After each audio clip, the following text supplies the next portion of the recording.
It's Michael Popok with the Legal AF and Trump on Trial update. Ladies and gentlemen, we have a jury. We have at least 12 that have now been impaneled, not yet sworn in the jury after 3 full days of jury selection, and both the prosecution and the defense completely exhausting each is allotment of 10 peremptory challenges. That's resulted in 12 in the box. We started the morning with losing 2 of the original 7. We had 7 yesterday when we left at 6 o'clock at night, Eastern time, showed up today, and 2 quickly got dispatched. 1 because she had fear that her identity had been compromised and the judge excused her, and the other because he had lied in the voir dire process about being arrested. That brought us to 5, but quickly, from the rest of the day on, really after lunch on, they made tremendous progress and were able to seat another 7, giving us our 12. It's not 12 angry men, but we've got 12 predominantly men, it looks like, jury box.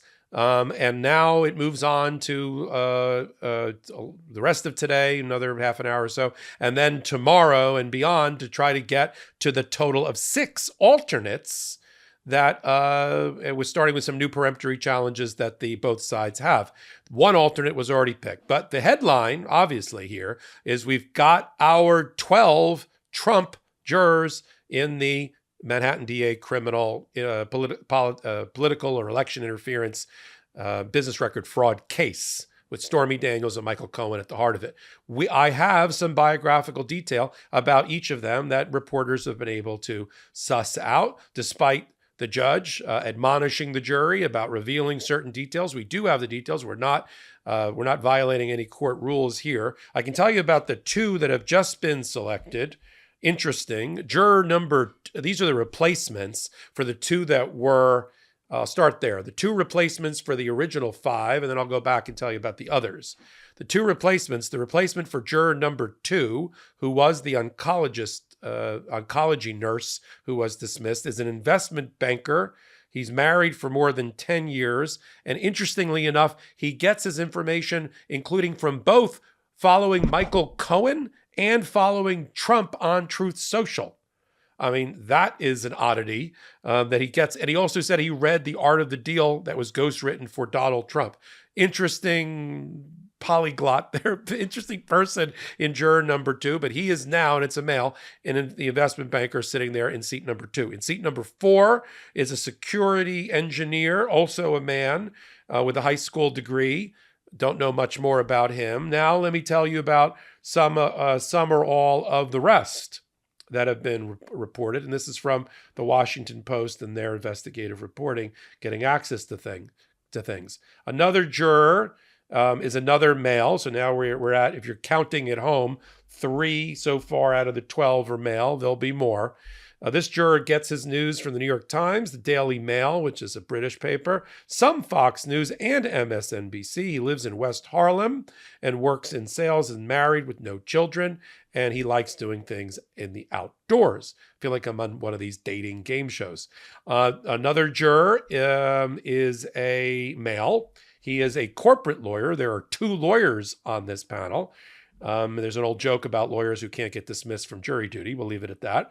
But this lawyer said in his interviews that he was actually not super familiar with any of the charges, didn't really follow the news that closely, was a little embarrassed by that. He's not married. He reads the New York Times, the Wall Street Journal, and he liked watching The Apprentice. I think if I'm remembering it correctly, he even said he watched it in middle school. That's a young corporate male lawyer. Moving on to the next juror, it's a woman of color. So now we have, if we're doing the male-female count, we have 1 woman and 3 men. She has her friends have strong opinions about Trump, but she tries to avoid politics. This is in response to questioning.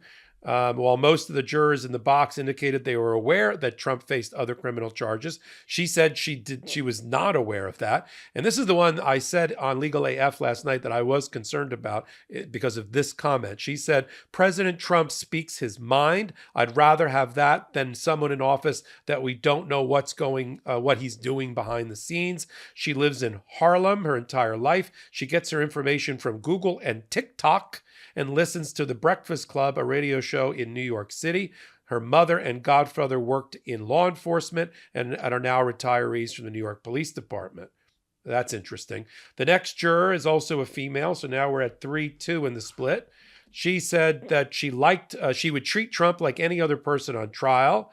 She would say that I think that Trump and I probably have different beliefs, but I don't think that invalidates anything about who he is as a person. She's a native New Yorker. She lives in Chelsea. She works as a software engineer. She gets her news from the New York Times and TikTok. Another juror who is another male, so now we're at 4 men, said that he has political views as to the Trump presidency. He thinks there were probably Trump administration policies he disagreed with. He said in his interview, I don't know the man. I don't have opinions about him personally. He said he followed the news, but I'm not sure that I know anyone's character. He lives on the Upper East Side, and he is also the second lawyer. He is a litigator, meaning he's in the courtrooms. He's married with children. He spends his time outside with his kids. He gets his news from the New York Times, the Wall Street Journal, the New York Post, and the Washington Post. He likes to listen to Car Talk on NPR and the Smart List podcast. I was so close to saying Legal AF. This episode of Legal AF is brought to you by Manacora Honey, also known as the honey with superpowers. Let me share something sweet with you. And I mean really sweet. It's something that's become a staple in my routine, and I think you're going to love it. I'm talking about Manacora Honey. When I say honey, you might be picturing those bear-shaped bottles at the supermarket. But that's not what this is. Manacora Honey is single origin, rich, creamy, and the most delicious honey you've ever had. It's supercharged with unique antioxidants and prebiotics and has 3 times more than your average honey. Manacora Honey supports immunity, aids digestion, boosts energy, and helps balance inflammation. It's a game changer, and all you need is 1 to 3 teaspoons a day. On top of that, Manacora Honey has a natural antibacterial compound called MGO, only found in Manuka honey. So if you're looking for something simple and delicious to add to your wellness routine, we found your new healthy habit. Now it's easier than ever to try Manacora Honey with the starter kit. Just head to manacora.com/legalaf to get $25 off. The starter kit comes with an MGO 850 plus Manuka honey, 5 honey travel sticks, a wooden spoon, plus a guidebook. Now, I love the jar and squeeze bottle, but the extra pack of compostable honey sticks is perfect for whenever you're on the go. You can bring them with you when you're traveling or need a quick snack running errands. And they are the perfect energy boost if you're out for a run or at the gym. That's manukora.com/legalaf to get $25 off your starter kit. This is the ultimate honey indulge. And try some honey with superpowers from Manacora. Manacora is incredible, and I'm so thankful they're a partner of the show. I look forward to Manacora every morning. Make sure you click the link in our description or head to manacora.com/legalaf and try some today. That's sort of where we're at right now. We'll be getting some more biographical detail that we're allowed to get about each of this anonymous jury. But the headline, of course, the takeaway here is we have our 12 in the box. Now, look, we thought we had 7 in the box when we left yesterday. So things could still happen.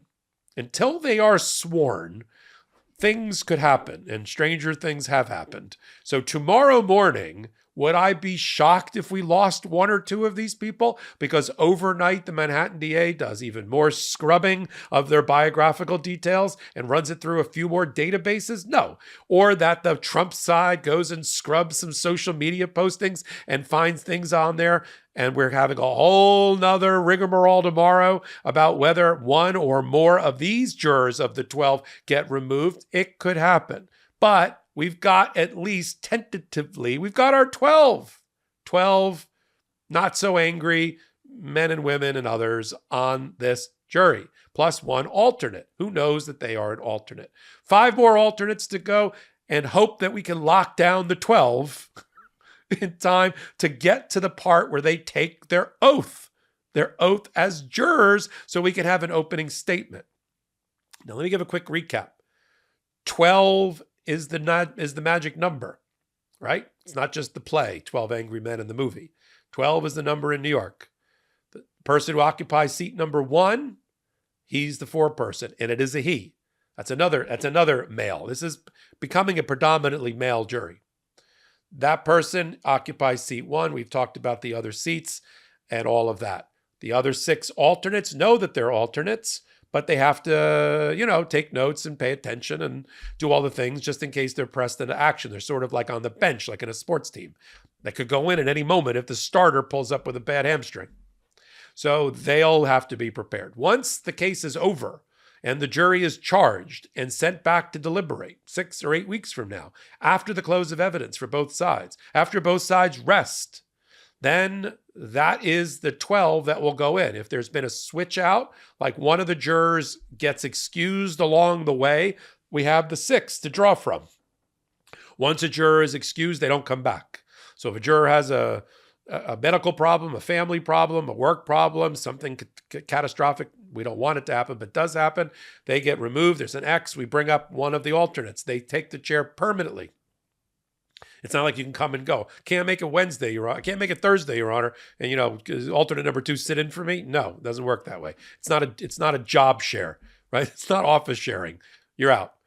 Hopefully the 6 are enough. It's the maximum amount of alternates you can have. And hopefully 6 gets us through the 6 weeks of trial with a full 12 in the box.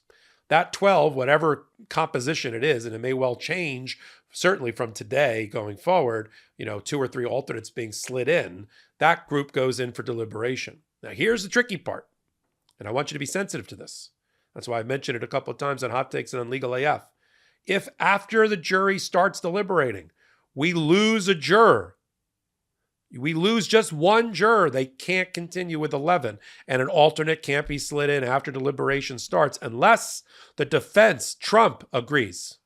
And he's not going to. So if there is a problem with that jury after deliberation starts and one gets sick, ill, or otherwise, this trial is over. We're into the world of mistrial. Now, I'm not projecting that into the universe, but I want you to be prepared for it just in case it comes. So here's the bottom line for right now if you're scoring at home. We have tentatively 12 in the box. It's what we call impaneled. They're sitting in their assigned seats of jurors 1 through 12 with jury foreman with the number 1 being the jury foreperson. We will see what tomorrow brings. And to see after scrubbing and investigation, feverish overnight work by both the prosecution and the defense, if all or any of them survive, or if there's a problem, like there were today when 2 more got bounced. Hopefully, we'll still have 12 after the morning session tomorrow, which is Friday, and they're in court is back in session. Assuming that the 12 stay, okay, they'll build from the 1 alternate. They'll try to get 5 more, try to complete that work maybe by Friday. If not, it rolls over to Monday. I think they'll break early on Monday because it's a Jewish holiday, and then openings could be on Tuesday-ish, something like that. We'll give you the programming guide. Come back to Legal AF and the MeidasTouch Network. And on Legal AF, as I just said, that we have a podcast every Wednesday and Saturday at 8 p.m. Eastern Time, right here on this YouTube channel and then on audio podcast platforms. And we're doing updates like this on Trump on Trial every which way to Sundays. We got an early morning show. We got an early morning show. We got an end of the day show. We got hot takes along the way. You name it, we got it. You asked for it, you got it. MeidasTouch, Legal AF. Here you are. I'm Michael Popok. Till my next Legal AF, until my next update, till my next hot take, till my next podcast, till my next Patreon. This is Michael Popok reporting. Heary, Legal AF Law Breakdown is now in session. Go beyond the headlines and get a deep dive into the important legal concepts you need to know and we discuss every day on Legal AF.